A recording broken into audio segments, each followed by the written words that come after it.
কি ব্যাপারে, আজ স্কুল যাবে না? না বাবা, আমি সারাদিন মার কাছে থাকবো। তাই বললে হবে? থাক না, আজ তো শনিবার। আচ্ছা ঠিক আছে, তোমরা মামে যা ইচ্ছা করো, আমি কিচ্ছু বলবো না, আমি আসছি। আরে সেলিম তুই? হ্যাঁ, এই ইফতারে বাজার করতে এসেছিলাম। শুনলাম তুই নাকি আবার নতুন করে ঘর বাঁধলি। পাখি যদি ভালো হয় তাহলে দ্বিতীয়বারও ঘর বাঁধা যায়। আমরা সেটাই চেয়েছিলাম। মেয়েটার মুখের দিকে তাকিয়ে এই সিদ্ধান্তটা নিয়েছি রে ভাই। না না, খুব ভালো করেছিস। একা আর কতদিন সামলাবি বল?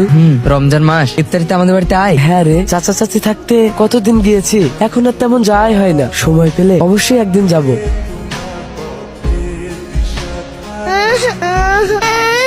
তুই না, তুমি আমার উপর অবহেলা করো সেটা মানলাম, কিন্তু এই বাচ্চাটা কি করেছে? অত কথা বলে লাভ নেই সোনা, তার জন্য তো তুমি আছো। হ্যাঁ, তোমার উপর ভরসা করলে জীবনটা বরবাদ হয়ে যেত। তাই নাকি? হ্যাঁ। তাহলে একটা কাজ করো, 5 লাখ টাকা দিয়ে দাও আর তুমি মুক্ত হয়ে যাও। 5 লাখ? হ্যাঁ। এত টাকা দিয়ে তুমি কি করবে? আমি কি করব সেটা আমার ব্যাপার। আচ্ছা ঠিক আছে, আমি তোমার সব শখ পূরণ করে দেবো। হ্যাঁ, যত শীঘ্রই করতে পারবে ততই তোমার সুবিধা।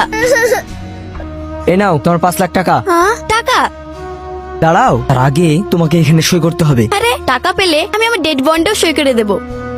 এই নাও, এবার থেকে তুমি মুক্ত। এতদিন তুমি যা চেয়েছো তাই হয়েছে, এখন আমি যা চাইবো তাই হবে। তোমার আর এখানে থেকে কোনো লাভ নেই, যাও বিদায় হয়ে যাও। চলো। টাকা এনেছো? হ্যাঁ এনেছি, নাহলে আমরা দুজন খাবো কি? এই নাও। কত আছে? 5 লাখ। সাব্বাস, এই জন্যই তো তোমায় এত ভালোবাসি। আমিও তোমার জন্য সব করতে পারি। জানি তো, আজ থেকে আমাদের নতুন জীবন, নতুন সংসার। চলো এবার আমরা বিয়ে করে নি। আরে শোনো তো, তারা কিসের? বিয়ে তো হবেই। কবে? আগে চলো বাড়িটা গোছাই, তারপরে না হয় বিয়ে করবো। আচ্ছা চলো।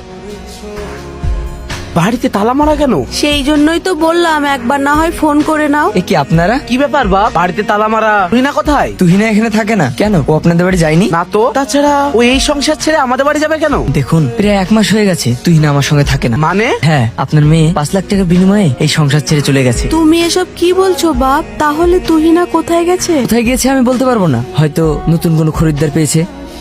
হাসি। হ্যাঁ, তুমি চলে এসেছো? হ্যাঁ, এই নাও। ইব কই? ও ঘুমিয়ে পড়েছে। ও সেলিম, হ্যাঁ বলো। আমি কথা দিচ্ছি, আমি তোমার সব অভাব পূরণ করব।